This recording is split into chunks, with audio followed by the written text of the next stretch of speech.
Worth. You are listening to Wrestling Observer Live with your host, Jim Valley. Are you ready? Are you ready? Let's get it on. Wrestling Observer Live 7 days a week. Monday through Friday, 3 p.m. Eastern, noon Pacific. Sundays, 6 p.m. Eastern, 3 Pacific. And Saturdays, 1 p.m. Eastern, 10 a.m. Pacific. It's Jim Valley. Mark-ass stooge, indie nerd. Randy. Words heard. The effing king of recovery. 6-0 against that. I don't want to toot my own horn, but toot. Is there a connection between those two? Back because of the fans. Each and every one of you. The largest collection of STD having trailer park trash the Rock has ever seen. You all fat, neck-bearded, mouth-breathing trolls. They don't have adrenaline in their soul. Lots of new today. We have a new New Japan Cup winner, a new CMLL World Heavyweight Champion, new WWE Tag Team Champions. Jade Cargill has some new allies, and a new little prophet is on the way to the streets. Angelo Dawkins and his wife, Grace Russo, expecting their third child. Dawkins and Russo announced the news via social media Friday, noting that the baby is due in September. And some sad news from last night. Loverboy Dennis Condrey, one of the founding members of the Midnight Express, passed away on Friday at the age of 74. Dax Harwood of FTR made the announcement.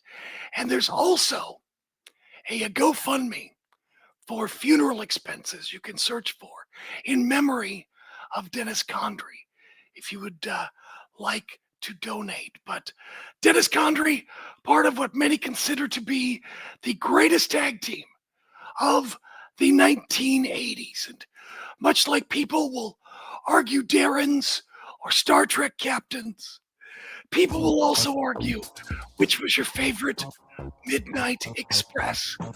But there can only be one first and one founder. And we'll talk about Loverboy Dennis Condrey. Coming up next, Jim Valley, Wrestling Observer Live.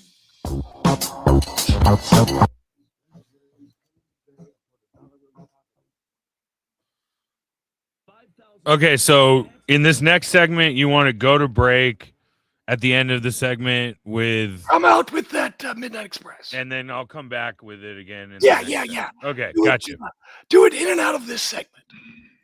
Oh, you want it in this segment too? Yeah, Okay. I want it coming into this segment. Okay, got it. All right. Because we're talking about him. Gotcha. Okay. So, yeah. Cool. Okay, yeah, in and then out. Got you. All right, we're good to go. Yeah.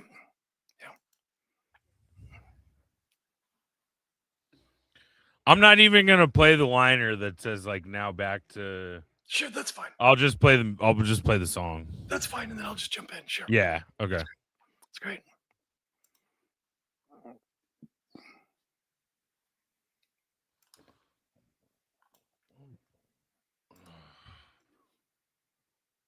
Yeah, it was so funny. You're like, yeah, I think we close with that every day, and I'm like, oh, that song. Yeah. Okay. Right. Yeah. No, I didn't expect you to necessarily know it. It's fine. Has the Midnight Express theme. Yeah, I mean, I think that was before I was born. So. Right. Exactly. Yeah. Don't worry. I wasn't. Yeah. I didn't. I figured I'd have to explain it. That's not a big deal. The last show that we just did before you, that comment, we came in and out of a couple segments with the Walker Texas Ranger theme. Oh, sure. Yes, Chuck Norris. I always remember the movie Good Guys Wear Black. So cheesy.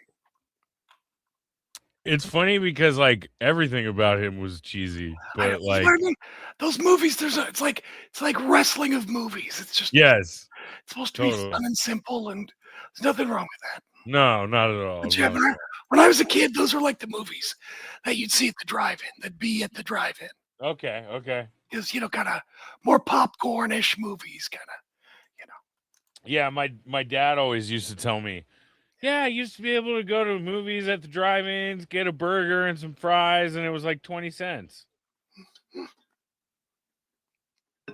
Yep. If he was alive, if he was still alive today, he'd be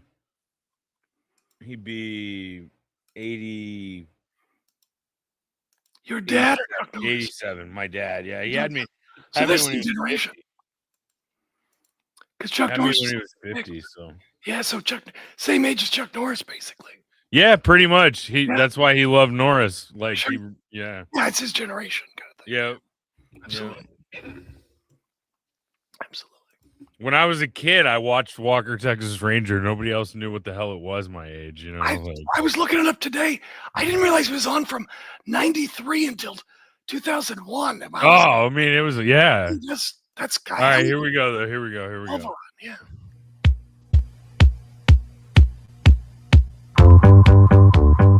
It's Wrestling Observer Live. Jim Kelly. Theme from the Midnight Express movie and the tag team. In case you haven't heard overnight, Loverboy Dennis Condrey, founding member, Midnight Express, passed away Friday night at the age of 74. Now, as you're probably aware, Dennis wrestled for years. I think he started like in 1973-ish, somewhere around in there. Wrestled all throughout the South, Memphis, and everywhere. Matter of fact, you see a picture of a young Dennis Condrey. He's a good-looking guy. Looked like he could have been in Foghat or 38 Special or Leonard Skinner, some Southern rock band. He looked pretty cool as a young man. At least I thought so. But the Midnight Express started in Southeastern wrestling. Where the Armstrongs and people were. Started with a tag team with Randy Rose, and then they added Norville Austin to make them a trio. So the Midnight Express originally was a trio. And then a few years later, Randy jumped ship to Mid-South Wrestling with Bill Watts. And as they say, the rest is history. Teamed with beautiful Bob Eaton, manager Jim Cornette to become the probably most famous incarnation, one of them anyway, of the Midnight Express. Start out, they beat Mr. Wrestling 2 and Magnum TA, the teacher-student who were breaking up. And then they had a very famous feud with the Rock and Roll Express, which really put both teams on the map, which, Rock and Roll Express, as I'm sure you know, was sort of put together to be a second Fabulous Ones, who were the #1 tag team in Memphis. And, so get around the horn, you can't have two Fabulous Ones, but they put together another young tag team for the girls. But they did the trade, the talent swap with Mid-South, sent the Rock and Roll Express down to Bill Watts, and they became the top tag team in the area and the one that all the girls liked. But that feud was just, amazing. They were, whatever was it, they were it at the time as far as the look, the dress, the attitude. They really captured the aura of that time frame, that early 80s Van Halen 1984 attitude. They had moves and teamwork like nobody else, very state of the art. And then you have Jim Cornette talking for them. And certainly then you've got state of the art talking. Everyone's seen the angle with the birthday cakes and other things. And, again, just legendary. And of course, the world champion or other people would go through and come back to Crockett and say, you got to see these guys. But the Express had an offer, as Jim Cornette has talked about many times, to go to Crockett. But unfortunately, they had already agreed. Watts had pressured them along with Fritz to go to World Class, go to Dallas, where they feuded a lot with the Fantastics late into 84 and 85. Parade of Champions, all of that stuff. But unfortunately, unless you feuded with the Von Erichs, you weren't going to make great money or as much as they could have being in Dallas. So when they got the chance, they finally made the jump to Crockett, right toward I want to say November of 85, late 1985, right around Starrcade. I want to say that first Starrcade, the Midnight Express faced Jimmy Valiant and Miss Atlanta Lively, Ronnie Garvin in drag. And then, early in the following year, the Express won their first NWA World Tag Team Championship, national television, the big special that predates the Clash of the Champions, Superstars on the Superstation, February of 1986. Now, despite the Rock and Roll Express being their most famous opponents, and God knows how many times they wrestled at their peaks and in retirement for just specialty matches, you know, at WrestleCons and things like that, those type of things. But besides them being their famous matches and most famous opponents, career idols, probably the most famous match Midnight Express had was Night of the Skywalkers, the main event of Starrcade, 1986. Midnight Express in a scaffold match against the Road Warriors, two very unlikely teams to be on a scaffold. And I believe that was Crockett's biggest pay-per-view and biggest show that they ever promoted. I mean, that was a very, very big deal. Road Warriors were red hot. I don't think anyone nationally had seen a scaffold match. But once you see it once, the gimmick's dead because scaffold matches suck. But in 1987, Dennis Condrey left Crockett, and with no notice, according to Jim Cornette. And Cornette doesn't even say exactly why he left, so it's a mystery to this day as far as I know. But Condrey later showed up in the AWA team with his original Midnight Express tag team partner, Randy Rose. They won the AWA titles.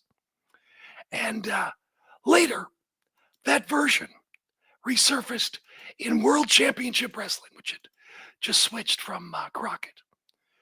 And they brought Paulie Dangerously, Paul Heyman, as their manager. They don't even work here. What are the Midnight Express doing here? They don't even work here.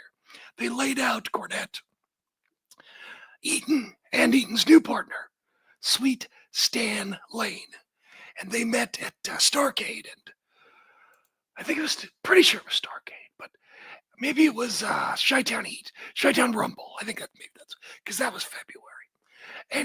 Anyway, and in NWA fashion, we never got that match. Something about what's his face, the Pizza Hut guy, not liking liking Randy Rhodes' work. So it was Dennis Condrey and Jack Victory, which was yay. Anyway, it's like, dude, just give us that one match and then kill them. But no. So we had to do that. And then Condrey left in early '89, and believe it or not, he actually came to Portland, Oregon. Now, I remember he did like one interview, and people were booing him. And I remember he looked out at the crowd from Crow's Nest and said like, "Hey, I'm a good guy now." That did not win people over. But I was asking a friend of mine, where's it at? I was asking because I don't believe he stayed around very long. And I remember years ago when I went to one of the Mid-Atlantic Fan Fests, and he was there, and I think he was getting an autograph or something. And I mentioned that I was from the area. Oh yeah, I wrestled in Portland. And I said, "Did you?" And he tried to make it sound like he was there for months, and he was not there for months. My friend goes, "Yeah, he beat Art Barr at the Portland Sports Arena, and then Billy Two Eagles in Seaside 2 days later." Now, the story, this is a story. Okay. Story is he failed a drug test. But other people say he just was not that enamored with Portland, which is not unusual because a lot of people, Southern guy like him, likes the warm beaches and things. They were never too hip on the Pacific Northwest, so who knows? But either way, I mean, look, Dennis Condrey, a historical figure in pro wrestling, founder of maybe the legendary tag team of the 1980s. Some say the best tag team of the 1980s. Certainly you can't argue that. You could, but don't know how successful. And, to start something like that is very, very impressive. And to go on and wrestle, well past retirement, because so many fans have so many great memories and want to see it, just live it one more time just for fun. Those golden oldies. So rest in peace, lover boy Dennis Condrey, and your legacy, your legend, and your contributions to the sport live on. Of course, somebody in your shuffle box says, very happy Dennis got some sort of flowers from today's wrestlers. They went to AEW a few years ago. FDR and CM Punk paid respect to the Midnight Express. That's pretty cool. So, by the way, there is a GoFundMe. Look for in memory of Dennis Condrey. GoFundMe, Jim Valley, Wrestling Observer Live.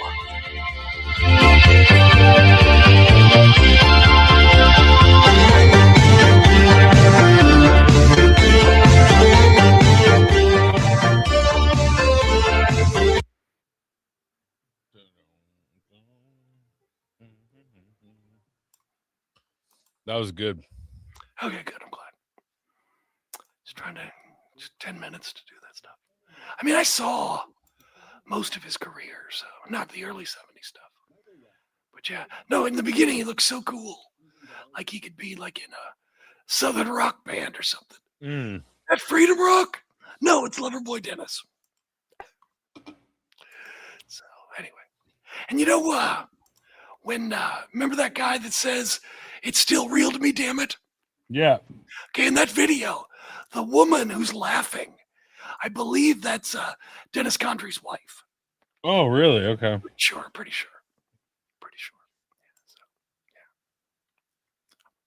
Yeah. Oh, man. Yeah. I back to today's, I don't know. I feel like they're really struggling to try to find. They've had some injuries and stuff, but still, it's like, I don't know. I mean, part of it though is their own fault. I mean, you have so many talented people that you've just kind of swept under a rug, like Drew, yeah. Yeah, or Yeah. I mean, basically since the Judgment Day storyline, I mean, Damian Priest has just been floating into nothingness. Mhm. And like there's so many things you could do with him. Yeah. I know. Yeah, Drew, it's just basically he gets screwed every time. Yeah. Well, it's like they had like some interesting combinations, and now that people are on their own, like people are going, oh, you know what?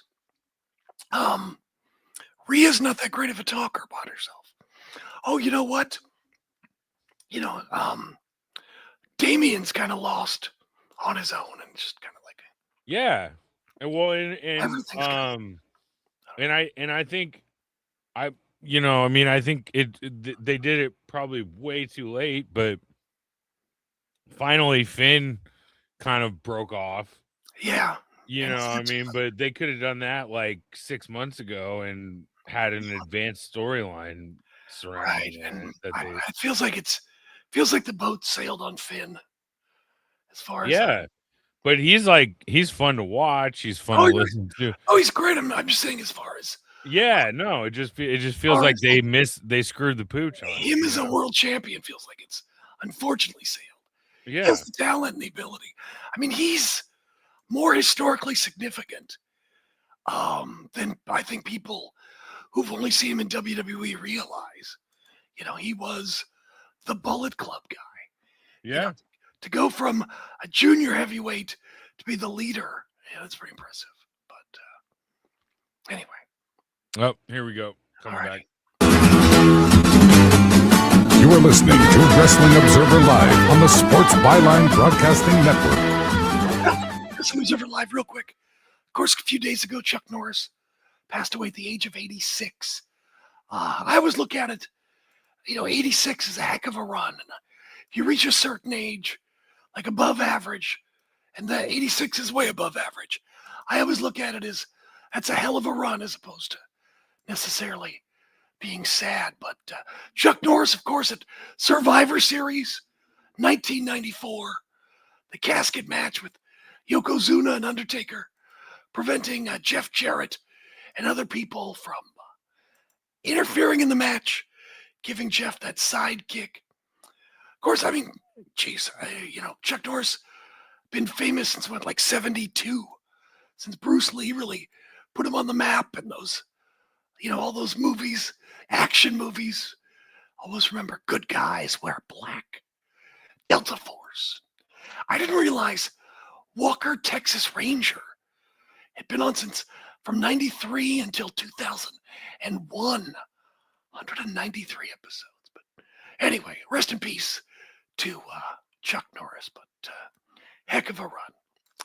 Callum Newman, overnight, defeated Yuya Uemura in the finals of this year's New Japan Cup in what ended up being what some are calling a classic battle between these two stars. Uemura battled through two brainbusters, walked into a lariat, who then Newman scored the pin with the make way. Now afterwards, Newman said no one wanted it more than him. And this makes him the ace of New Japan. Where have I heard that before? I don't like the Four Horsemen. I don't like them stealing old names from the past, come up with new ones. But Yota Tsuji then came out to the ring. United Empire appeared, but Newman told the Empire to stand down. And Newman told Tsuji to make way for the prince and kiss the crown. And Newman's only 23. Seems older than that, but only 23. That makes him the youngest New Japan Cup winner.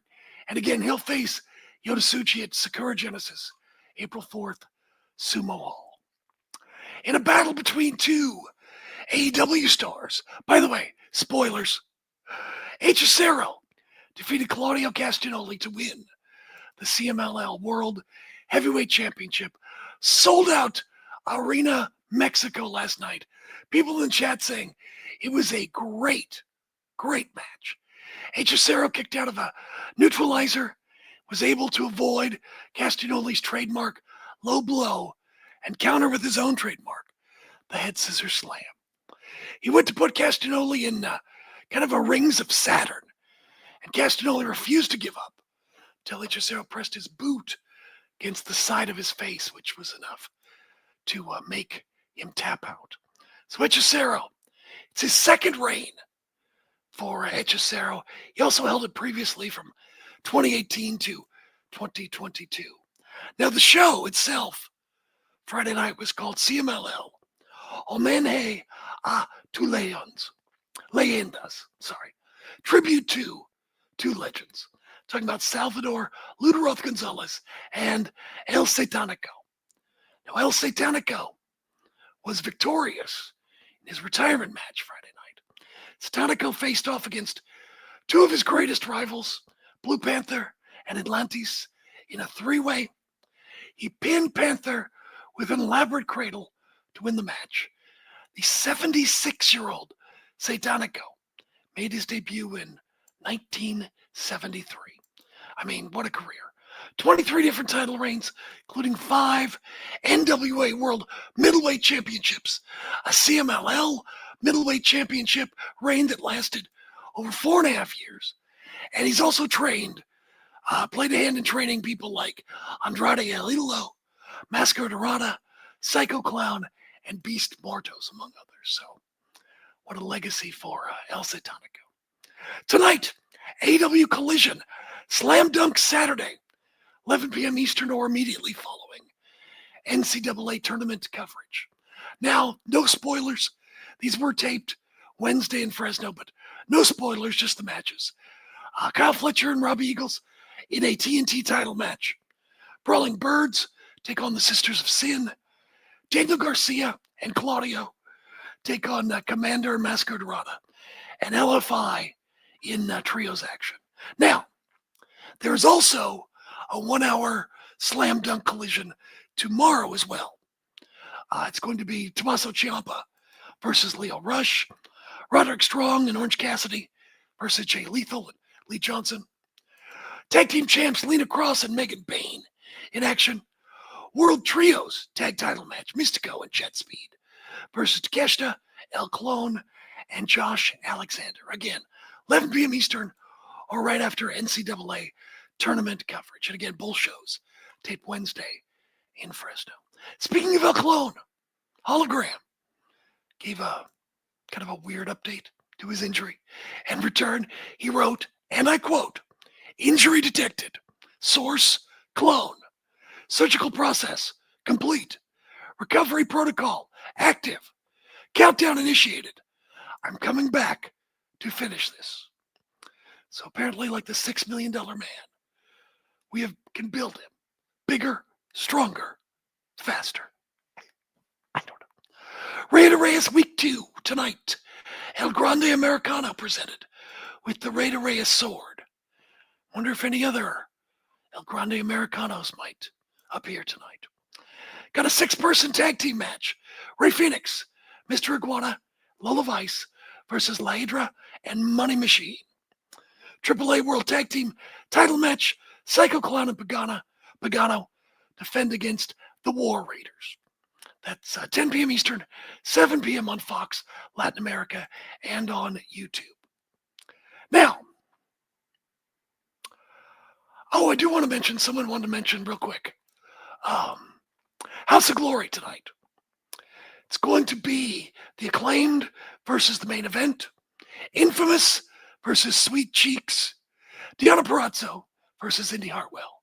First time ever, Sammy Guevara versus Amazing Red. World Championship match, Dijak challenges Charles Mason, and Mina Shirakawa takes on Shotzi. So that's Super Clash, House of Glory tonight. I believe that on Triller. I think it's probably something like that. Anyway, Smackdown last night. I don't know. I get they've had injuries. I get they've had to make some changes, some things, but it just feels like if it wasn't WrestleMania, this could be like any pay-per-view in many ways. Maybe one, I don't know, just the World Women's matches, the promos for these are just kind of, we're seeing what they're doing with Randy. We'll see what the big surprise is, but it was just kind of, I don't know. It's like every week you get a great U.S. title match and everything else is. All right, Smackdown. Jelly Roll arriving to the show. We see Drew McIntyre attacking Jacob Fatu in his car. Security drags McIntyre off. Then McIntyre hits the ring. Security did a terrible job. Anyway, McIntyre lost everything because of Fatu. He should be in the main event of WrestleMania. Nick Aldis calls Drew the most self-sabotaging superstar ever. Fatu came down to ringside. The fight continues. Jacob splashed McIntyre through the commentary table and left Drew laying.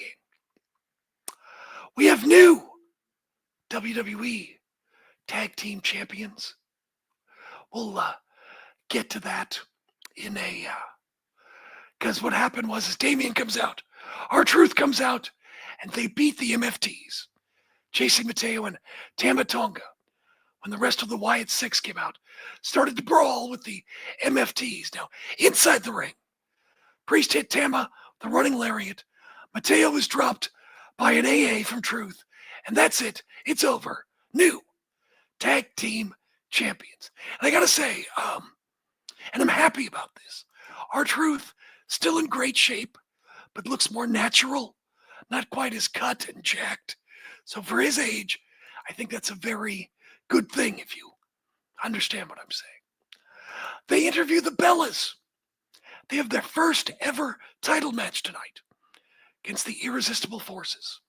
Charlotte and Alexa appear eating ice cream for some reason.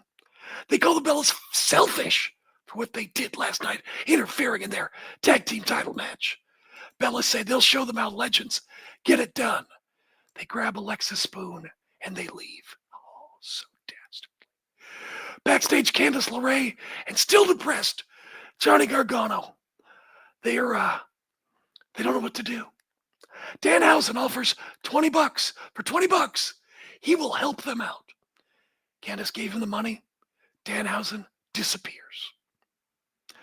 See what happens. Interview with Sami Zayn facing Aleister Black tonight. But last week, Cody tried to be a good person. He's bloodied, left on a stretcher. Randy Orton at the title. Kirk Williams shows up. Talk trash, says he's going to be checking out Zayn's match if he has time. Surprise. See what happens. Stand by, Jim Valley, Wrestling Observer Live. Ends with beginnings. What keeps the planet spinning? All clear.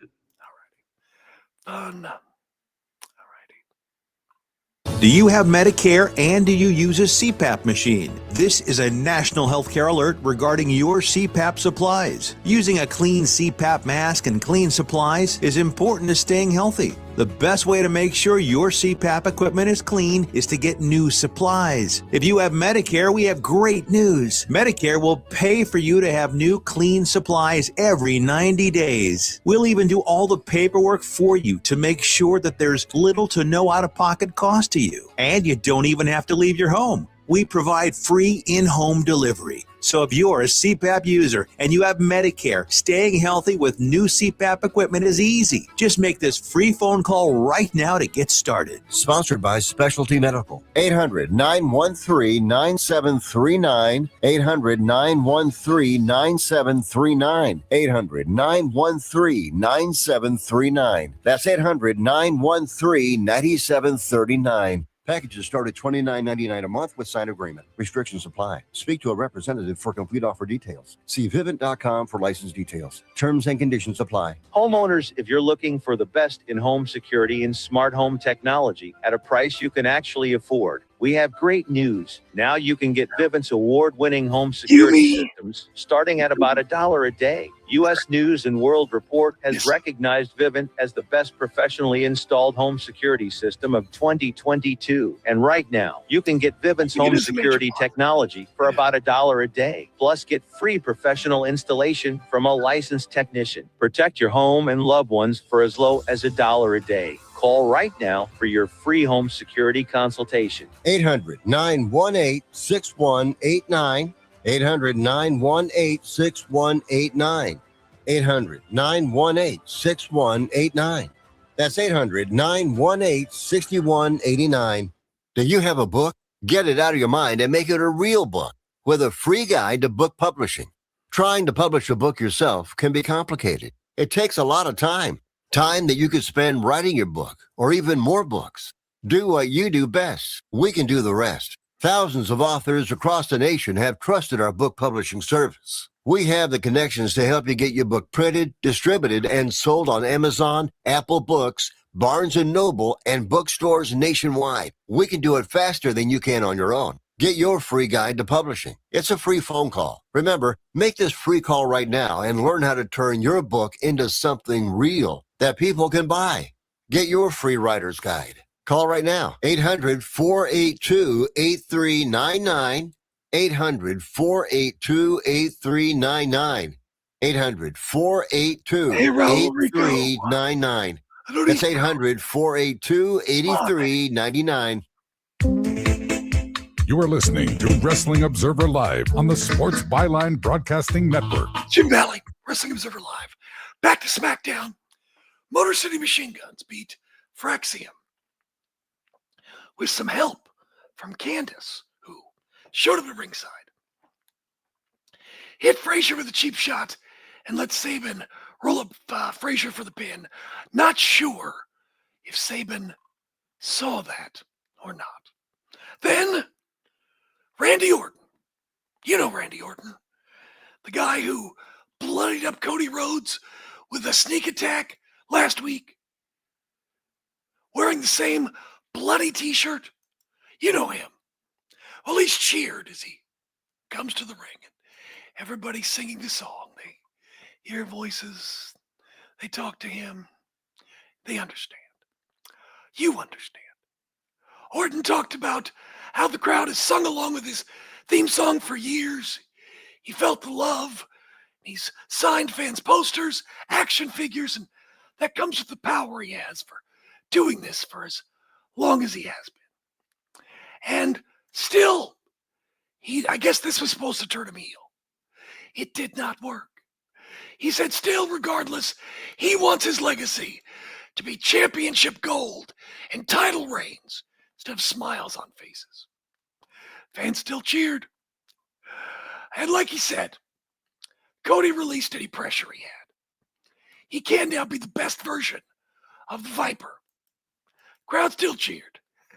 It is going to be a tough WrestleMania for these people. And the voices tell him he's going to beat Cody Rhodes for the title in the main event of WrestleMania. Again, everybody's cheering. Yay! Yay, psychopathic Randy. Yay, psychotic Randy. We love you. So Randy's walking backstage. Several wrestlers kind of looking at him. Matt Cardona walked up to him, called him out for his actions against Cody last week. And Orton got upset and said, Mark-ass stooge, an indie nerd. Punched him out.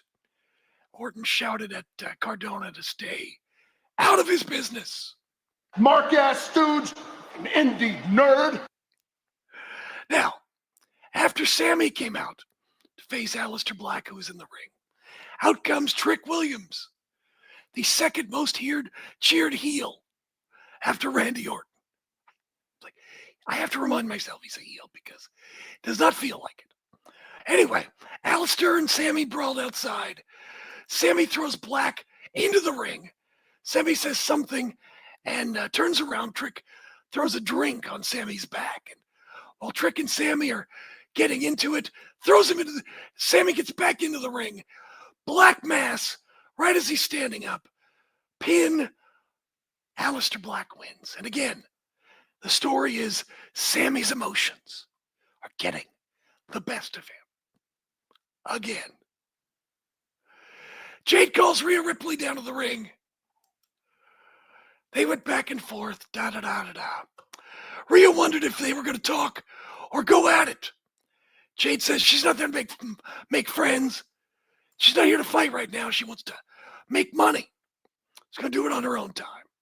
So she leaves. As she leaves, coming down the aisle, Michin and B-Fab. Well, suddenly, they all circle the ring and jump in and attack Rhea Ripley. So, she's got her baddies, I guess, for WWE, does Jade. Wait, weren't they enemies? Or, I know they sort of talked, or, I don't know. Whatever. Okay, so they're together. It is what it is. Miz was talking to Kit Wilson backstage about how to approach Jelly Roll tonight. Danhausen popped up. Miz says he's not going to mentor Danhausen. And just then, a ladder fell behind them. Wilson leaves, and another ladder fell on Miz this time. He's still cursed. Solo Sikoa is upset at the MFTs for losing the titles. Tama Tonga suggests that give the lantern back to the Wyatt Six. You just haven't been the same. Solo says he sounds like Roman. We see Drew and Jacob. They're still brawling. You know, Drew and Jacob are supposed to be serious. And when you see these long brawls, it's kind of silly. So, Carmelo Hayes, again, open challenge. U.S. title against Ilya Dragunov. Long match. More good stuff, as you know. They are a little samey sometimes, but still. It's always excellent. These guys put in tremendous effort. Dragunov goes for powerbomb. Hayes switches it into a sunset flip bomb for the pin to retain. Again, another fun match. They have great chemistry, these two. Backstage, Orton apologizes to Jelly Roll. Jelly Roll tells Randy, look, you're a good guy. You're very respected as a wrestler and a family man. And you should apologize to Cody later when you can, and Matt Cardona tonight. Later, Orton's seen on the phone with the mystery caller again, telling the person on the other line he would fix the situation. Now, I don't know what's going on, but I have seen some people speculate. If you don't want to know, just give me like 5 seconds. Okay? Okay. Some people have speculated he's on the phone with Arn Anderson, which would make sense, but we shall see if that's big enough. All right, in the ring, Kit Wilson calls out Jelly Roll. We're going to settle it like men. And Jelly Roll's ready to fight, and Wilson goes, oh, no. I fight with words. I'm a gentleman. And Jelly Roll's like, you want a rap battle? Oh, no. Wilson says, it's a poetry slam. Much more dignified. So Wilson did, da-da-da-da-da, little limerick thing.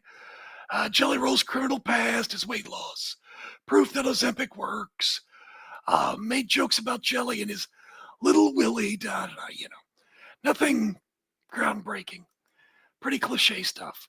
So Jelly Roll came out with his own disses, his Wilson's mom seeing Jelly Roll's Willie and, hitting it from behind, da-da-da.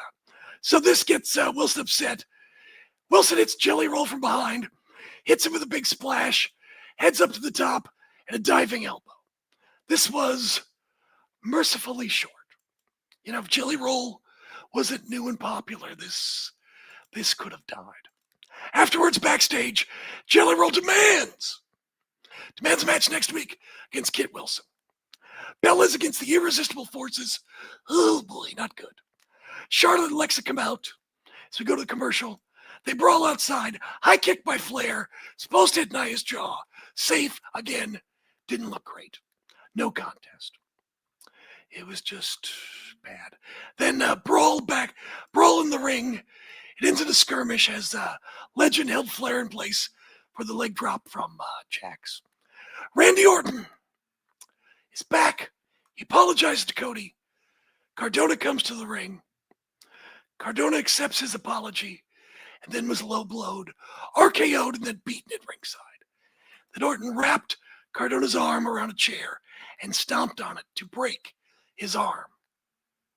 Fans are so appalled, they chant, one more time. So, welcome back to WWE, Matt Cardona. I mean, I know they put him in there to get sympathy. They figured if anybody could turn Randy heel, he could be beating up Cardona, but nope.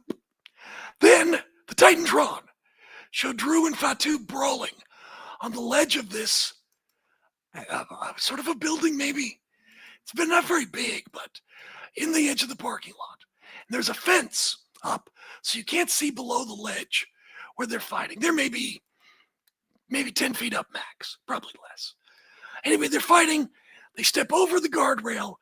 They both take the bump and fall. And you don't see them fall because of the fence. But look, this kind of reminded me years ago. Remember Jeff Hardy did that when he feuded with Umaga? Did like a senton off a semi, and his landing was blocked as well. And I have no problem with that.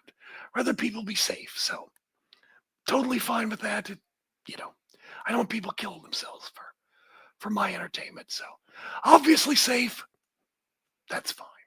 So they did that to end the show. And I think it's obvious that WrestleMania, it's going to be Drew and Jacob Fatu sort of in the Damian Priest and Drew position with the big brawl or Texas Death Match or No Holds Barred or something. Next week's Smackdown, Kit Wilson wrestles Jelly Roll. Women's U.S. Championship match, Julia versus Tiffany Stratton. and the Bella Twins take on Charlotte Flair, and Alexa Bliss. But I don't know.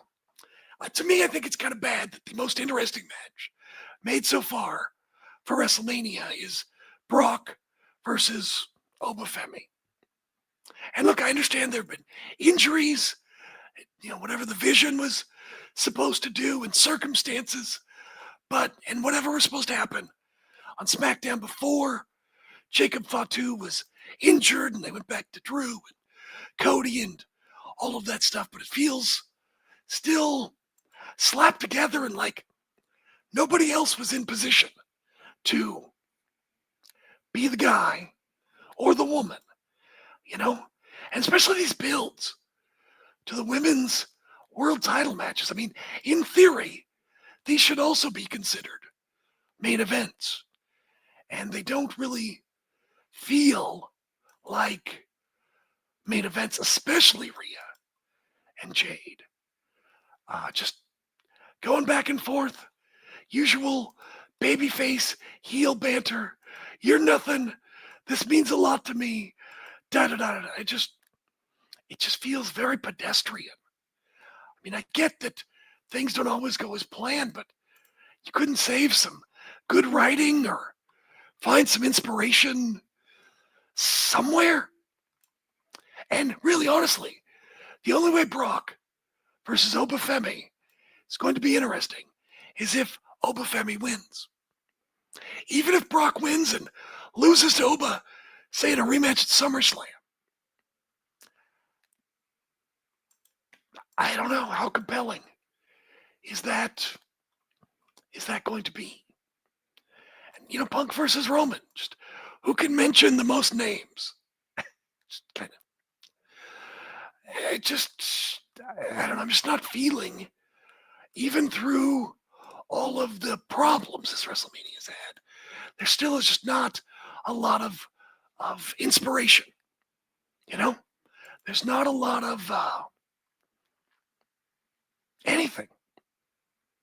It's just kind of there, and they're just kind of, even though it is last minute, it doesn't have to necessarily feel last minute.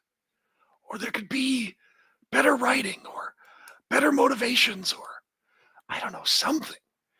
I mean, I guess it helps Jade that she has people maybe to back her up and get a victory over Rhea, possibly. But other than that, I'm just kind of not feeling, yeah, someone says it feels like they kind of panicked, grasping at straws. I don't know. Now's the time for the A game.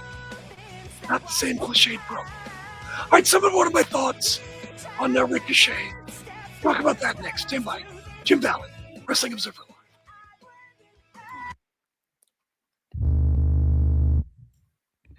All clear. Change or cancel an existing airline reservation. What do? Well, Skywatch is a free service that can help anyone with any airline reservation fix it. Whether you want to cancel it, change your dates, or add passengers, we can help fix your airline reservations so you get exactly what you need. We've updated our computer database and now have access to every airline around the globe. So now you can make one phone call regardless of who booked your airline tickets, and we'll change it, cancel it, and fix it for you. We know the insider secrets to fixing reservations that the airlines don't want you to know about. So if you need to cancel, change, or modify an existing airline reservation, call Skywatch right now. It's a free call, so let us fix it for you. 855-325-5647. 855-325-5647. 855-325-5647. That's 855-325-5647. Hello, Americans. It's Uncle Sam here. If you owe $10,000 or more in back taxes to the IRS or state, don't worry. I've got important news that may help you negotiate a lower tax bill. In today's economy, the IRS has released a variety of new rules and is offering more flexible terms to help Americans looking to settle their IRS debt. If you apply today, we may be able to lift your wage garnishments and release a freeze on your bank assets or business. Our team of tax professionals can resolve your case and stop collection actions against you. Even if you've been audited or haven't filed a return in years, they can help. Call right now and find out if you qualify to settle your IRS debt for far less than what you owe. Pick up your phone right now and call us for a free $500 IRS tax review. Don't wait. Here's the number. Call right now. 800-943-9215. 800-943-9215. 800-943-9215. Again, for the last time, that's 800-943-9215. I've got a question for you. Do you want a lower car payment just by making a phone call? You know, most people buy a car and they pay whatever the car dealer says their interest rate is, and they forget about it and make payments. But did you know there is a secret in your contract that allows another company to refinance any car payment to try and lower it? It's true. There is indeed a company out there that knows the ins and, more importantly, the outs on car loans, and they know how to lower your current car payments. It's easy and fast, and you could have a lower car payment next month. Make this free call right now and find out if you could lower your existing car payment. Call the Car Savings Hotline right now. The call is free. Call now. 800-605-1680. 800-605-1680. 800-605-1680. That's 800-605-1680. You are listening to Wrestling Observer Live on the Sports Byline Broadcasting Network. Jim Valley, Wrestling Observer Live. Real quick about Ricochet and the whole thing on X. The woman said, Ricochet's not a very good actor. And he said something to the effect of, I'm glad you have MS. When I first saw it, I thought, are they like teasing each other? I thought maybe like it's like a little, I don't know. But obviously that wasn't the case. Was he in heel form? Was he actually mad? Did he have a couple and let himself go? There's no excuse either way. It's very stupid. I think Ricochet's character on television has been great, but this was dumb. Now, is it? I guess the woman who has MS, that's too bad. Leave these people alone. That's the other thing. It's like, I guess Samantha Irvin, his wife, she deactivated. She was getting some pretty awful stuff. Two wrongs don't make a right. Leave her alone. She has nothing to do with it. That's the other thing. But it's like wrestlers can be so dumb sometimes. And, everyone makes a mistake. I mean, if he got fired, I think I wouldn't defend him or anything like that. But if he doesn't, I don't think I'm upset about that either. I feel like this was a mistake. I feel like it is, at some point forgivable. And, but people need to, lay back. And also, just because someone's an idiot doesn't give you permission to white knight and jump in there and do whatever. Yeah, exactly. Lance Storm said it. Yeah, workers who are allowing themselves to be worked on social media follow that term. Yes, that's exactly right. And like I said, maybe Ricochet thought he was in character. Maybe, who knows what he thought, but he still did it. It can be easily misinterpreted. So be very careful and don't give people threats. The woman who has MS, leave her alone. Samantha Irvin, leave her alone.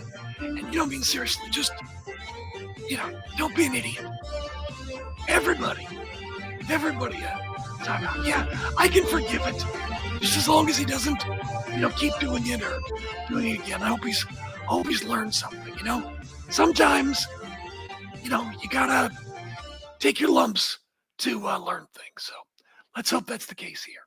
All right. Hopefully I will talk to you next week. I think I'm in Portland, but either way. All right. Talk to you next time.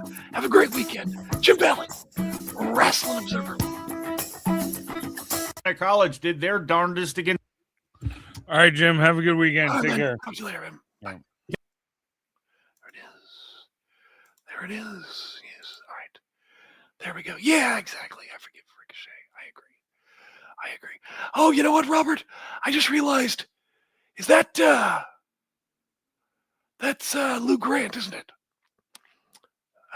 That's funny. It's Edward Asner. Yeah, exactly. It's a learning experience for all. He shouldn't have done it. Should have known better. But at the same time, it's like, it's not the worst thing to say. But at first I thought, okay, it's got to be maybe like a joke between them, or like dark humor. Maybe they know each other or something. And I just kept waiting. I hate to react immediately to that stuff. You know what I'm saying? Just let's see how this all plays out at first. So, all right, Heartland Newsfeed. Appreciate you guys. You guys are you guys a radio station? Is that what it is, Heartland?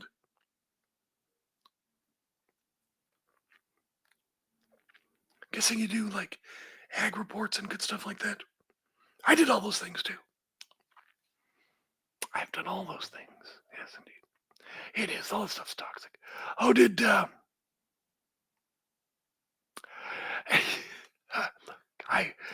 I don't know what Obafemi is.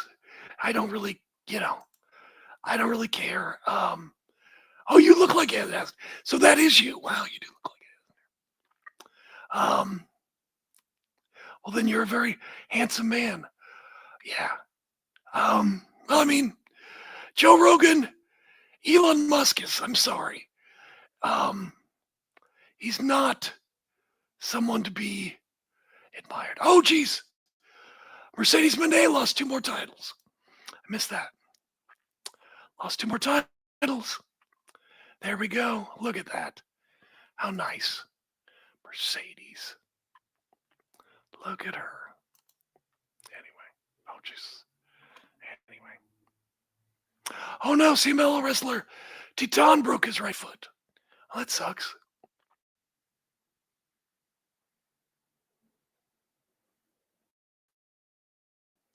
Oh, no. Oh, no. Well, that sucks. Oh, hope it gets better soon. Ouch. Big guy, too. Big guy. Yeah. Anything else exciting? I don't know. We'll see. Yeah, he signed with... So I guess he's going to... he's going to go between both, which is cool. Good for him. Good for him. As far as Tony Storm goes, I don't know what's going on there, but it seems to be private. So since it's private, whatever it is, I don't want to speculate or, I want to respect that just like I would with it. I don't know that it's necessarily, important. Whatever it is, I'm sure we'll find out in time. So, but we wish her well. Wish her well. About Randy Rose, what'd you say about Randy Rose?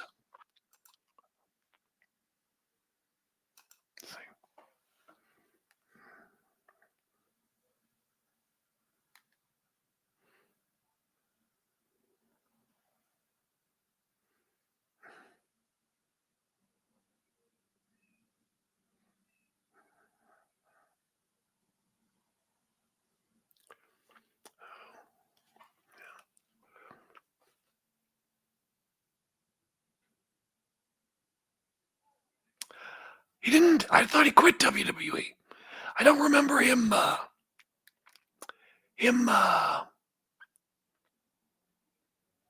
don't remember him getting fired. I think he quit and moved to AEW. That I recall. The coffin match. It was a lot, wasn't it? Darby does a lot, as opposed to Darby does Dallas. I worry about him. I worry about Darby. It's like, I'm not saying slack, but it's like, as far as AEW goes, Darby is a star. Darby's a star. And it's like, you don't need to do 3-hour chin locks, but you can slow down a little bit, Darb. You can do a little bit less and preserve your body. He's got that small frame, and he should be careful. But on the other hand, it's like he's smaller than everybody else, so it makes sense that he's very aggressive to overtake his larger opponents.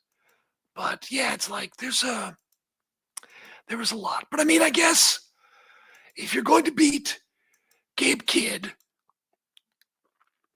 it kind of helps Gabe Kidd in the sense that, we had to do all of this to beat Gabe Kidd.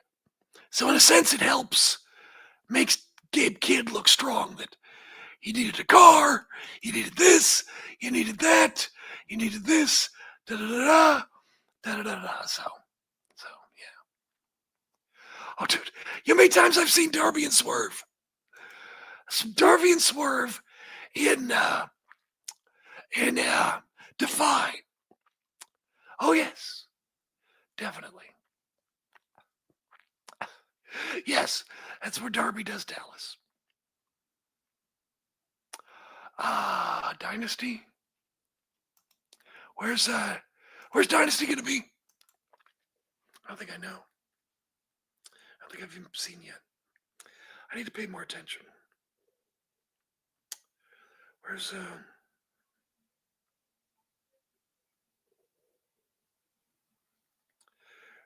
it's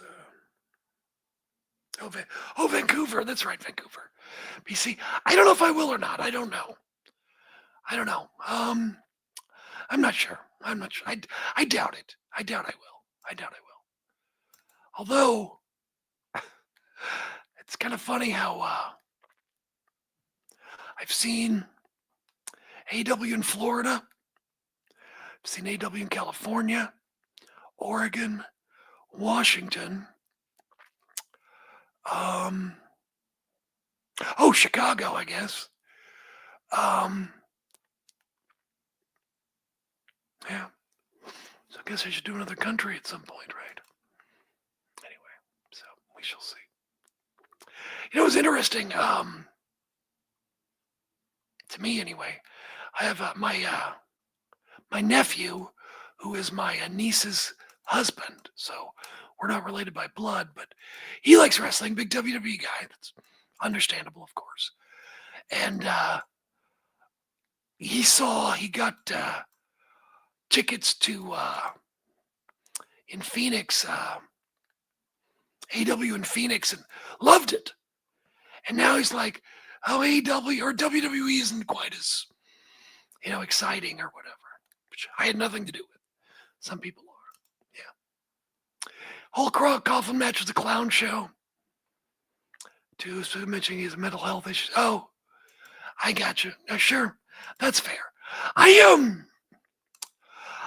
I thought the show was fine, but I didn't think it was like the best show. But people saying it was a terrible show. I didn't think it was terrible, but yeah.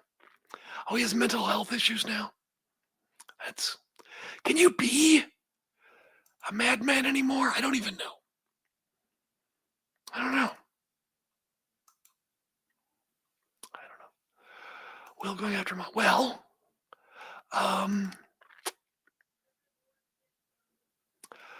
we'll see. It's possible. He could be Will could be the one who brings the good mocks out or something. But yeah, I see what you're saying. Yeah. That's fine. Oh yeah, they've had there's a couple of those troops.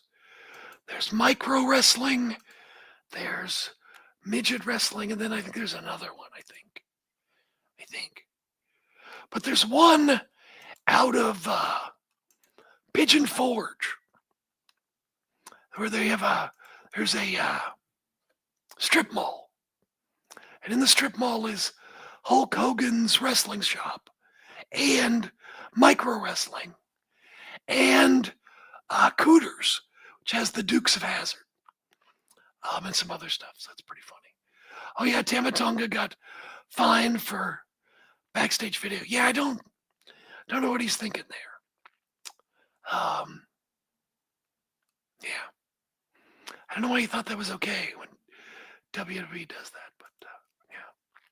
Well, maybe Mark Mero was the '90s, so you could be crazy back then, I guess. But yeah, I know.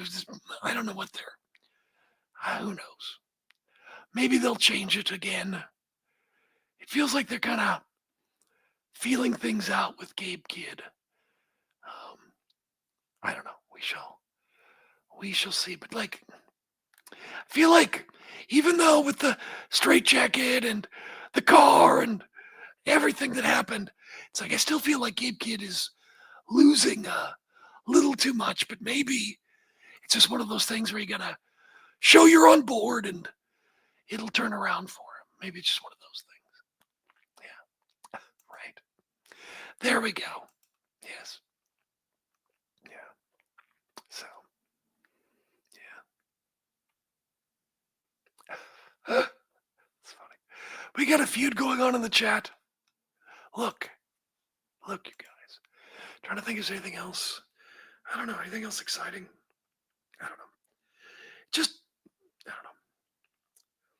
There are no real stories as far as WWE right now, so I don't know. But maybe they'll get their act together. I don't know. Just trying to think.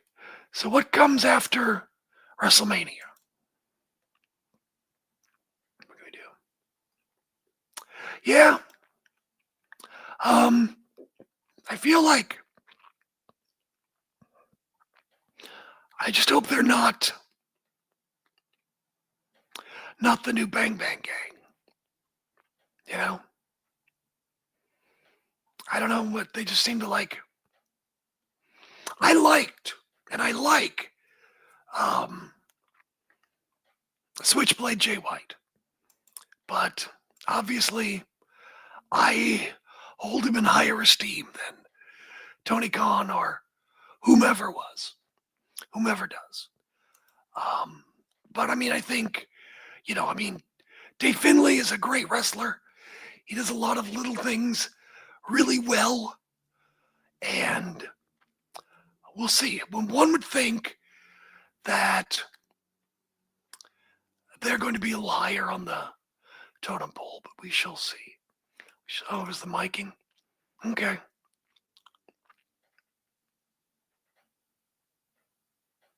That's true. Fair enough. Needs to be a ladder match? Oh my gosh, can they do that? Can Cope and Cage do that? I don't know. I mean, they just got back. Do we want them to risk that kind of injury just yet?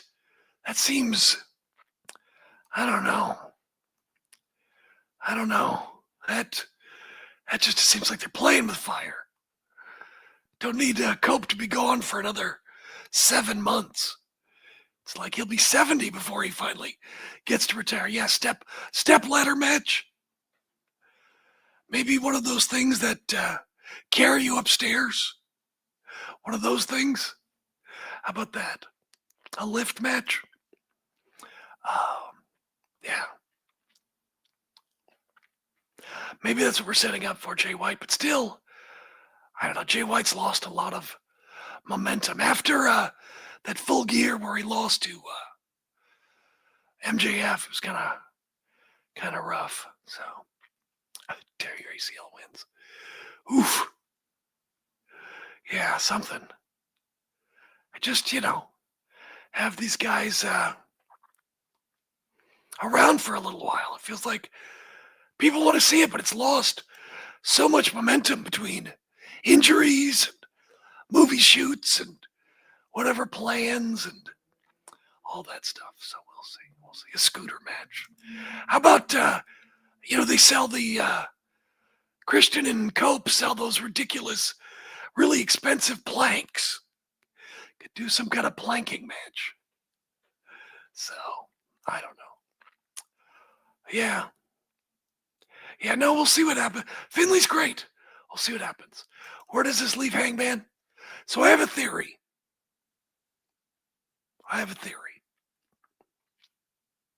Here's what I think.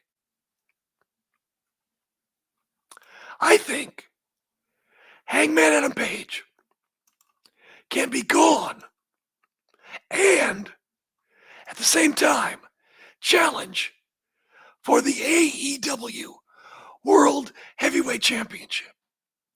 It's sort of like my favorite movie, Time Cop. Well, not my favorite movie, but Tony Khan's favorite movie, Time Cop. So I think that's the theory. It's going to be Time Cop. He's going to come back and do both simultaneously. So he's honoring the stipulation and he's coming back to challenge. It's going to be Time Cop. So that's my, what, you fix Johnny Gargano? Do you? I don't know what you do. I mean, he's small. Let's just have him and gets a new tag team partner and all of that. I don't know. Oh, that's true. Hey, ladder match isn't possible because Hardys and Dudley's already had the greatest tag team match ever. Yes, congratulations to Ted DiBiase Jr. He beat the case. Brother. Oh, brother. Yeah. And I don't want to talk about that. I don't want to talk about.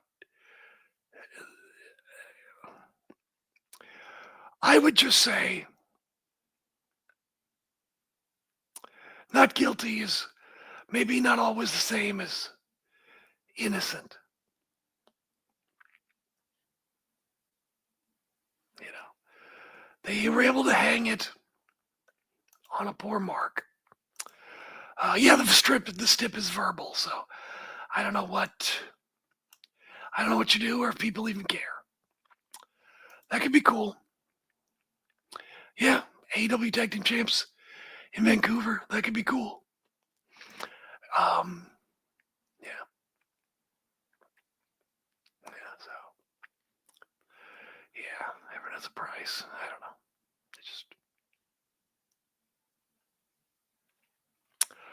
Yeah. I don't know. Oh well.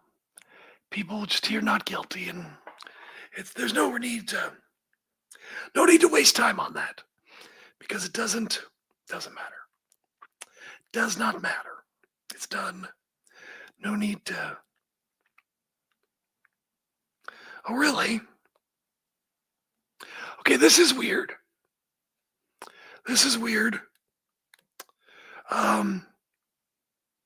AEW, there it is, has released a Who Killed Tony Storm t-shirt.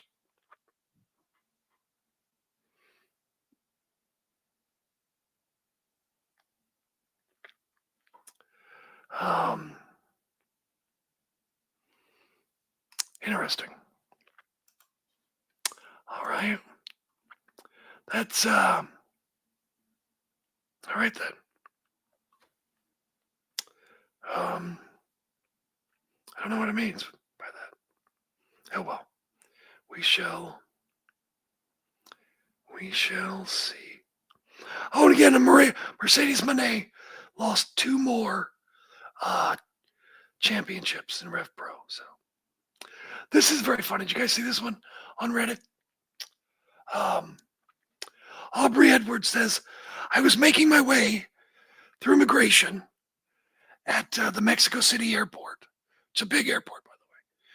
The agent asked me the purpose of my visit. I said I was there to work with CMLL. And she got really close and whispered, as a participant, in a way that made it clear so that she didn't want to out me in case I was an unmasked luchadora. So that's pretty funny. I don't want to get into any speculation about Tony's personal life. I don't know. I feel like that's it's her business. I've seen that, heard that. Obviously, it's come to a lot of people's thought, but I don't want to. Yeah, I'd love to see Brian Cage come back. He was great. Yes, acquitted of charges. Yes, acquitted. So, indeed. Yes. So there he is. But I don't want to get into that and my thoughts on that. I don't want to. What's the point? There's no point. It's pointless. It's done. It is what it is. So there it is. Yes, that's what happened. It's Darby Allin. No, I don't know. It's too bad because she's such a big star. Oh, Keith Lee. I know it's sad. Sad Keith Lee. Yeah, I don't know what happened there. I mean, was it just long COVID? I don't know. That's sad. It seemed like he was going to be on quite the fast track. And that's the thing. It's like there have been so many people who seemed fast tracked and then they're not. So it's like now I try to be a little less, I don't try to jump the gun when it comes to, big stars as far as, I mean, a lot of promise, obviously, in Obafemi, a lot of promise in Javon, a lot of promise in Trick, but, dude, Blake Christian, Blake Christian and Will Ospreay was like a dream match for me. I know that he doesn't win a lot. For some reason, he bugs people. But oh my gosh, that guy is so good at making people look like $1 million. If I had to pick one person to get me through a freaking match, it'd be Blake Christian. And I suck. So, yeah. Yeah, quite possibly. Yeah. Dude, it's real. Take it seriously. Don't get hurt. That's what's sad. There we go. Yes, the Murder Hawk, Lance Archer.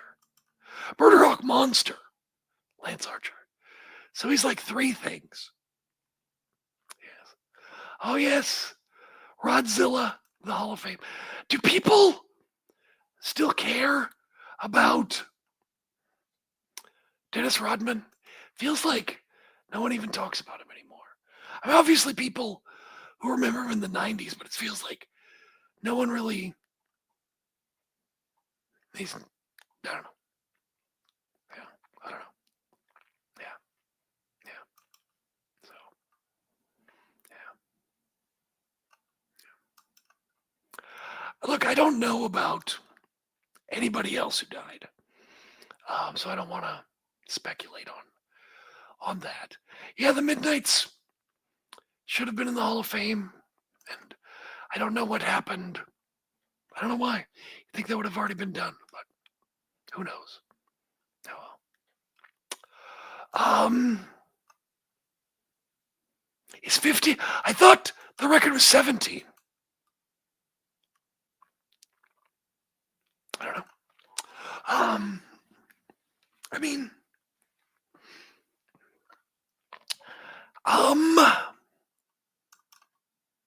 how about this? I think Randy will win. I don't know that he wins at WrestleMania or not.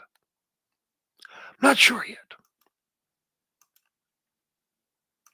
I wouldn't be surprised if that's something that goes on to SummerSlam or something. Something like that. So.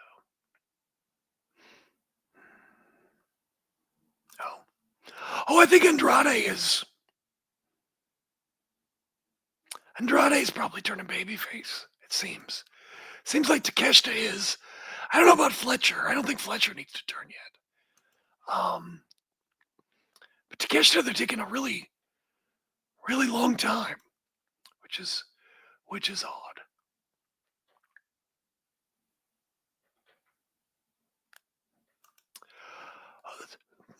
That's true. Well, Luther is just Luther the Butler now, isn't he? He's just Luther. I think that's right. Yes, Kim Jong-un in the Hall of Fame. Why not?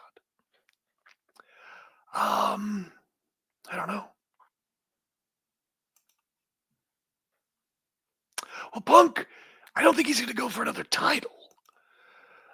If Punk comes over or something like it in a draft, then sure, I could see that. But I don't see him going for title. Dave gave 3 matches, Revolution 5 stars or more. Which ones? Let's take a look. Dude, it was a great show. I mean, can't deny it's a great show. I don't know. It's so funny. Now, let's see. Let's take a look. All right. Let's take a look. Yeah.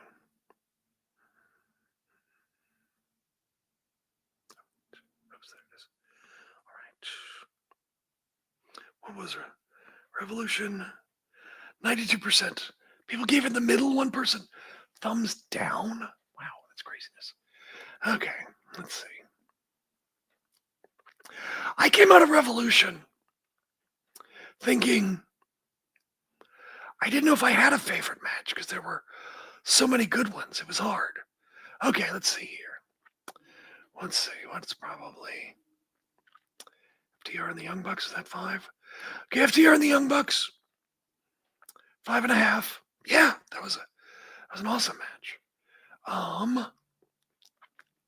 Yeah, Takeshita and Mox, absolutely. God, how good is Takeshita to be able to wrestle everybody? Seriously, everybody. Brody King and I thought Swerve was excellent. Tekla was great.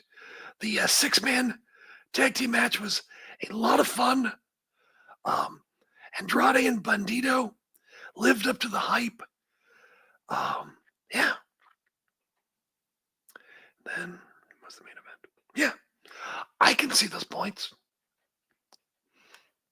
Oh, is that why?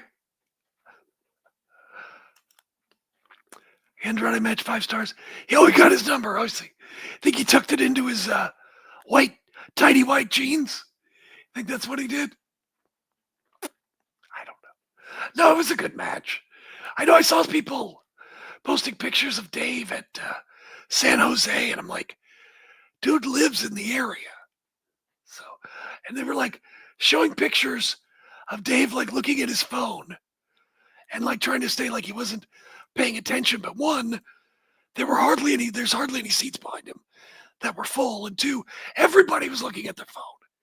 Even the people sitting at ringside, like working, like whoever it was, like the crew.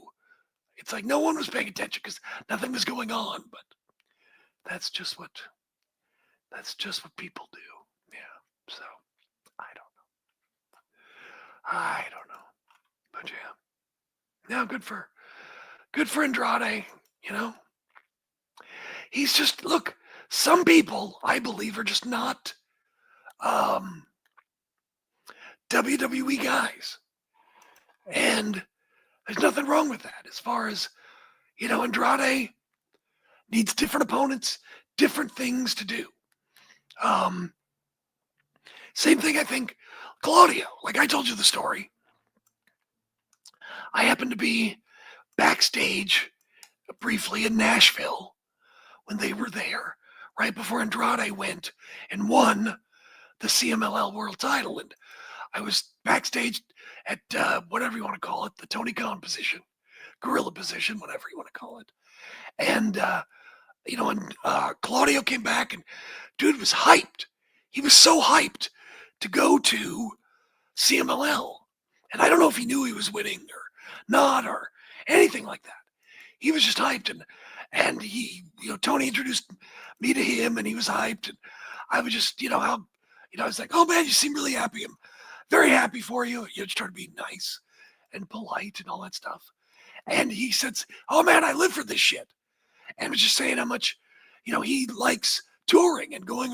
So he said it's one of the reasons he came to AEW is to be able to wrestle more people and more places and stuff. And look, being in WWE, being a WWE superstar, and in that platform, and there's nothing wrong with that either.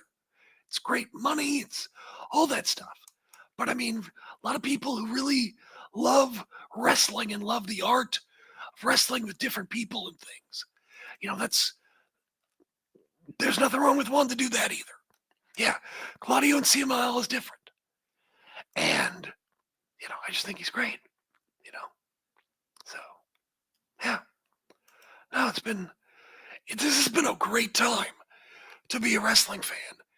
And like all the people, like Dave, I think, talked about it on Wrestling Observer Friday. Talked about how, there's just people who are just against AEW for whatever reason. And it's like, dude, you guys are missing out. There are a lot of cool things. A lot of cool things. And, yeah. So, someone says, what about Charlotte? She's fading out. I don't know. Is she? I mean, I feel like because there is,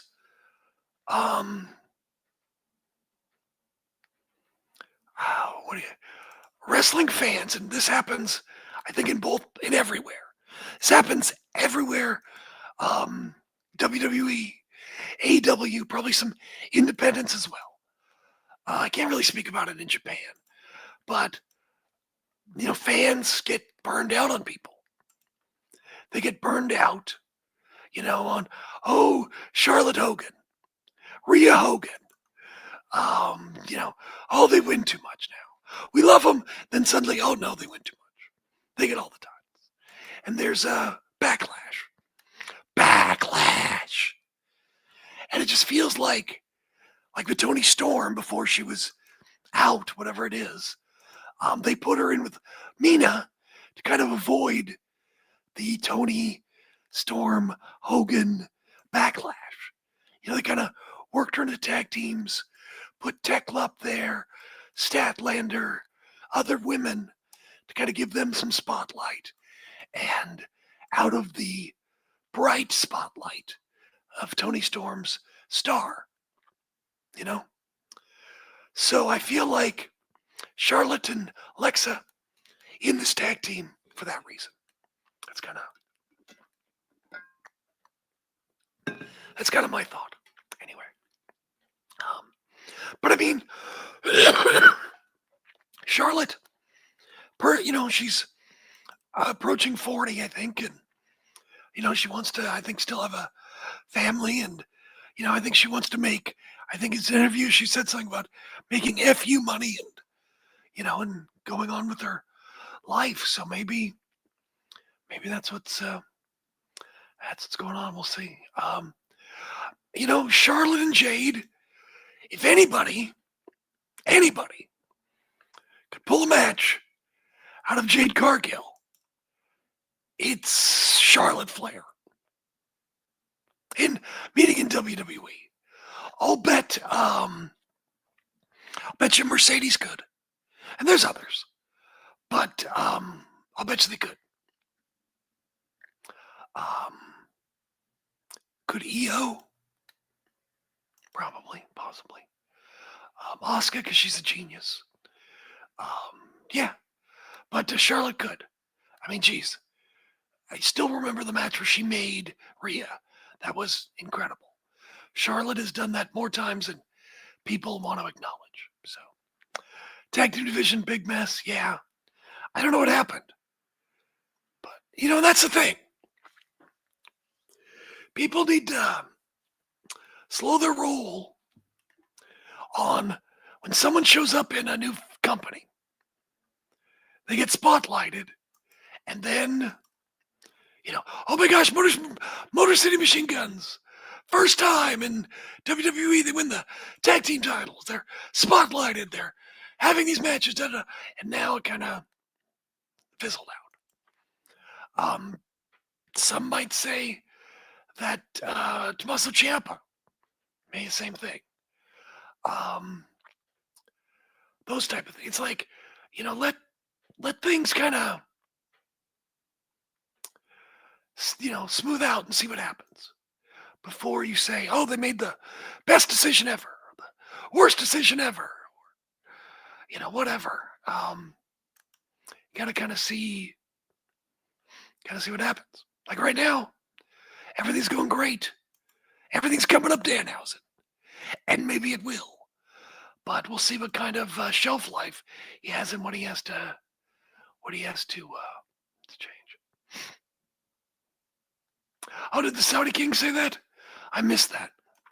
I missed that. Well, their economy is tourist based. It's quite a place. I've been there a few times. It's something. It's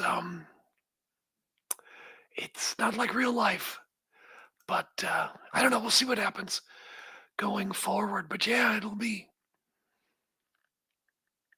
see what happens. I don't know. Yeah. Well,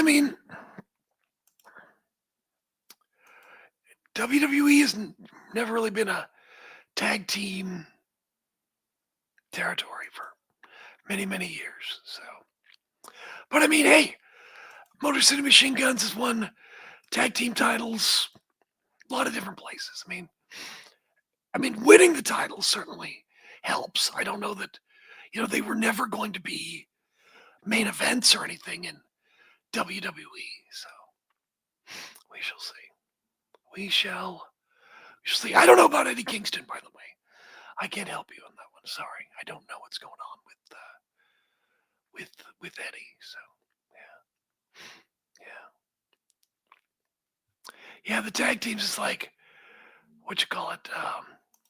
Street Profits, New Day, all these things. Just what's going on, and I don't know what they're gonna do with Candice LeRae and Johnny Gargano. What's gonna happen? I don't know. Yeah, creative has a lot to do with it, and it's especially now it's WrestleMania season. So WrestleMania season is the big stars, the big programs, celebrities, all that stuff. So, tag team's not going to get a lot of love right now. They're just going to get a multi-person match or something like that. We'll see. But that's just, I think that's one of the reasons why we haven't seen Royce Keys. Because again, it's WrestleMania. And they can show Danhausen because he's not going to wrestle. So they can do that. So, I don't know. I figured out who attacked the Timeless one. Don't be surprised if it's Baszler that knocked out Timeless. Why, you ask? Because all three, Shafir, Rousey, Baszler, are friends. I thought Shayna Baszler was coaching in WWE. I thought she had a role. It could be. I don't know. Maybe. I wonder. I don't know. We shall see. I guess someone's saying Ronda Rousey did that appearance at Revolution just like an FU to TKO.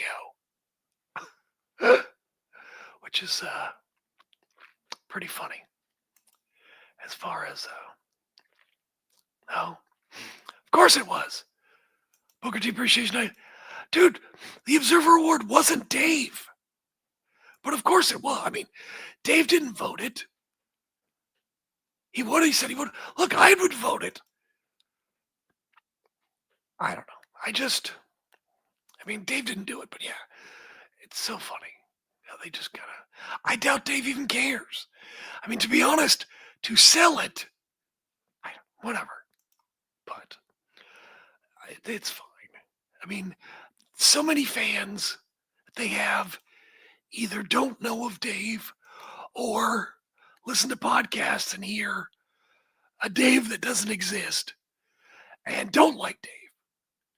And so I'm sure they thought it was funny or, whatever. But, I just feel like I said, Booker T should be less of a perv on the microphone. But that's just me. But I'm sure it is. Of course, I'm sure it is. That anybody could have told you that. So, yeah, that TK sign was right there. It was right there, and we missed it. 6 years, or however long it's been. We've missed that. 3 years or whatever. Missed it. Yeah, they do. Yeah, they misquote him a lot. Call him a liar and call him this, or they just don't understand wrestling. So they don't understand wrestling, and when Dave, tells them something that's truthful, because they don't understand it, because it scrambles their brain, they don't know. So they get all whatever. Yeah. Anyway, yeah, it is what it is. What else? Whatever. So, yeah, but it is what it is, Dave's been doing this. And see, and I like Dave a lot. I have a lot of respect for Dave. I'm very grateful to be here doing whatever it is I do. And because of that, it's like I feel like protective of Dave, but I don't need to. Dave's been doing this a lot longer. He's been doing this and dealing with this before I came along, and he'll be dealing with it, long after I've come along. So doesn't matter. Oh, I should mention. Oh, hey, someone mentions. By the way, watch pay-per-view with my uncle Sunday. He is one is turning into a regular watcher from a year ago, not watching anything. I love wrestling. It's funny. I mentioned I met a guy on the 80s cruise named Mike Rand. And Mike has been subscribing to The Observer for 30 years.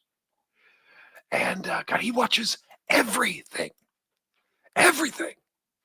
And his wife hates it. But luckily, he works from home. So, and she is out of the house. So during the daytime, he's able to have wrestling on while he's working. So, we'll see. We should. But anyway, it's just cool that he's been doing that for so long and still loves all of it, still has a passion for it. That was awesome. Who knows what they're going to do? I don't know what. They certainly could go to AEW, I guess, whenever. I don't know when their contract is up. But if they want to, who knows? Who knows what their goals are and what they want to do.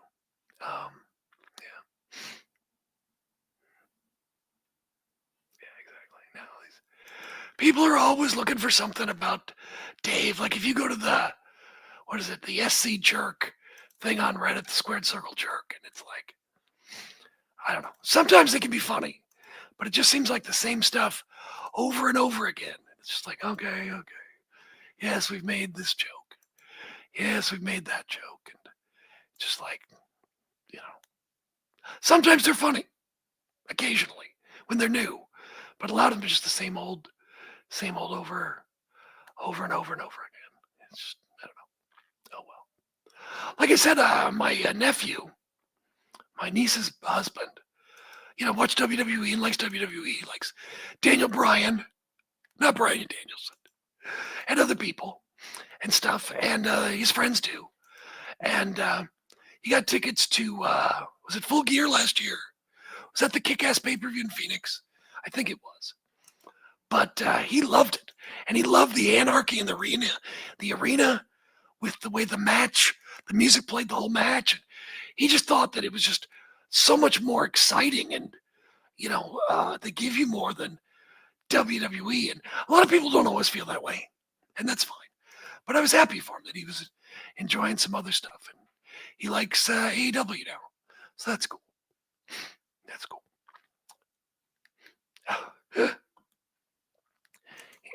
Look, man, LA Knight is very famous now after grinding, and I'm sure he wants to be a WWE champion, but maybe not. Maybe it's not in his future, no matter how hard he worked. Or maybe it's one of those things you got to give it more time. And maybe he'll get a gold watch someday. It's hard to say. Yeah. Made a bid for it. I don't know if he almost did. He had like the cheapest, the lowest bid. Was it 6.9 billion or million? Whatever it was. But, well, of course he's going to do that. But I mean,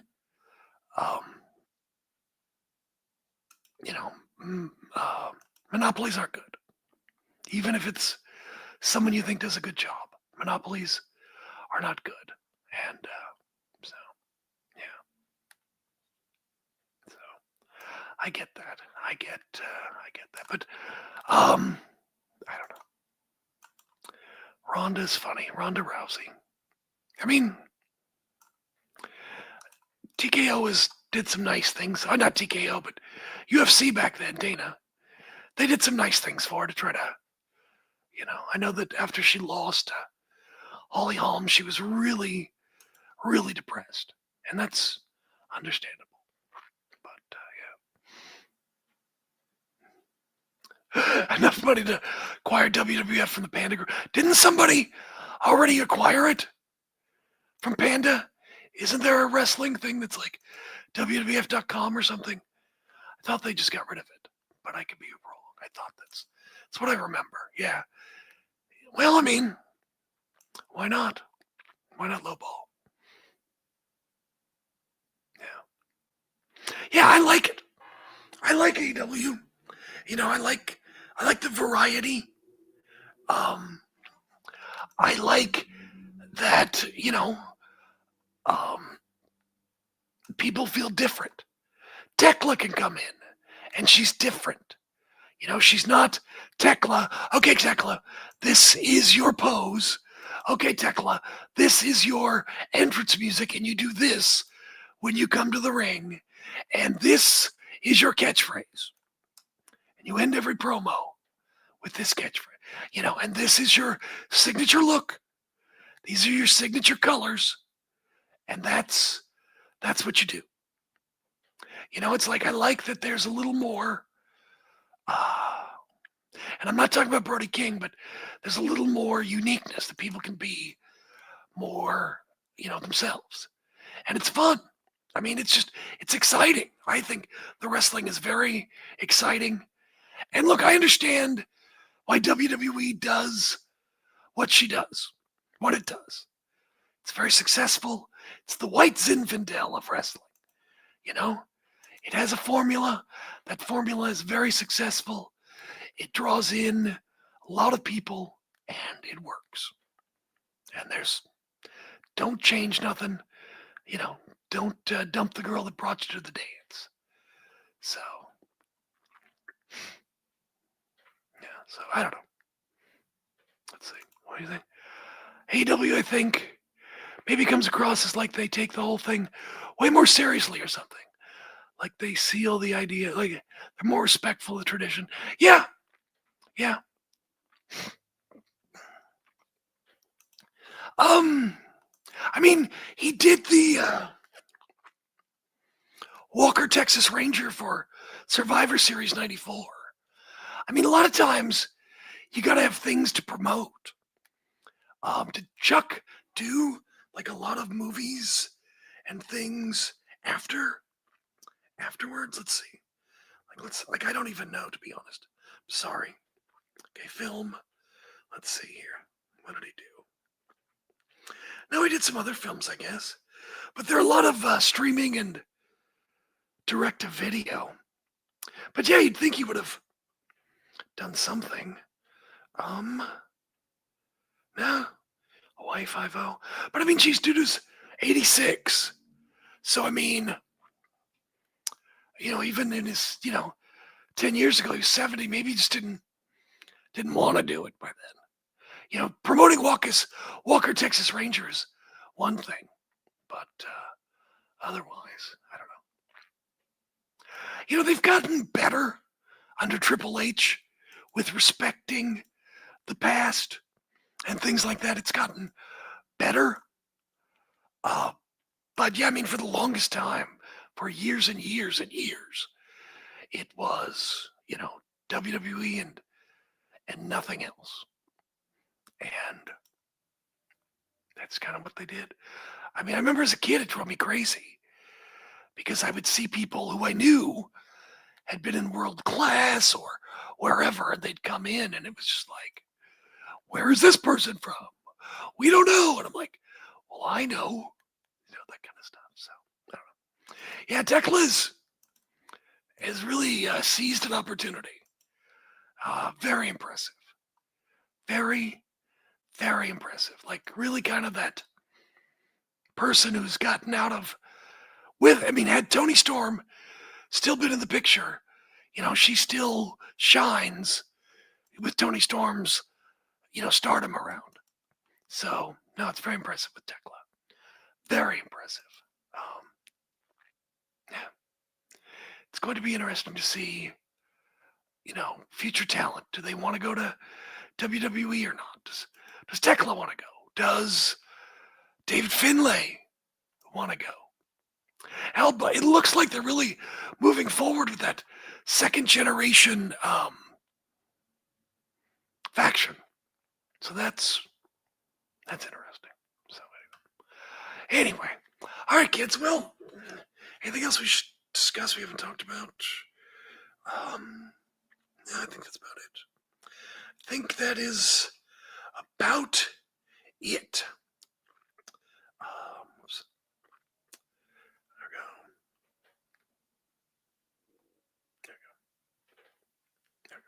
Anyway, yeah, Tekla's money. Yeah. You think Anna Jay's going to WWE? Hey, she might do well to go to WWE. She got so much better with just a month in stardom. I don't know why she doesn't. Maybe she didn't like it, or who knows? There could be other reasons, but yeah, I hope it works out. She seems very talented. She needs the gear with the stars, and what was she, the star of the show or whatever it was? It felt like she was dressed like a girl going to dance recital. And I was just like, not so much. Not so much, but she's very talented, and she could definitely, leveled up fairly quickly. And I think, she should do that. You're very welcome. It's my pleasure. I always appreciate you guys being here. Yeah, definitely. So I appreciate you guys being here. Thank you. And we'll hopefully talk to you next week. I'm going to plan on being in Portland, so we'll try to put it together again and make it happen. So there you go. All right, guys. And girls, and anyone else. Thank you all for being here. And I appreciate all you being here. I really do. Talk to you later.